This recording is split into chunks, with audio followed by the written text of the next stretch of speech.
Doctor صاحب یہ جو آج ہم اسرائیل دیکھتے ہیں، جیوز جو سے ہیں، ہم کہہ سکتے ہیں کہ ان کے ڈیسینڈنٹس ہیں یہ بنی اسرائیل کے؟ بالکل انہی کے ڈیسینڈنٹس ہیں یہ لوگ جو آج ہیں. ان میں کچھ ایڈ ہوئے ہیں جو مینلی زائنسٹ ہیں، یہ یورپین یہودی ہیں جو بعد میں یہودی مذہب کو قبول کیا. ٹھیک ہے، یعنی ویسے ہی ڈسینڈنٹ ان کے.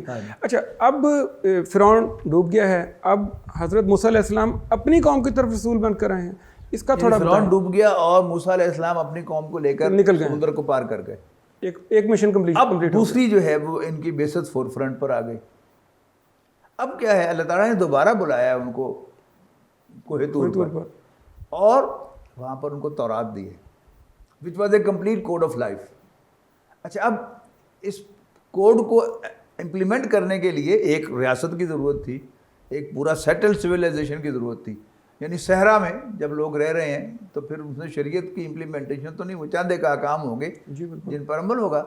لہذا بنی اسرائیل کو حکم دیا گیا کہ اب تم لڑ کر فلسطین کو دوبارہ فتح کرو. بالکل ٹھیک، اپنی ہوم لینڈ کو. ٹھیک ہے نا. اچھا، اب یہ ریپلیکیٹ ہوگا نبی کریم صلی اللہ علیہ وسلم کے سلسلے میں کہ پہلے نبی کریم صلی اللہ علیہ وسلم کو نکال دیا گیا، آپ مدینہ منورہ تشریف لے گئے.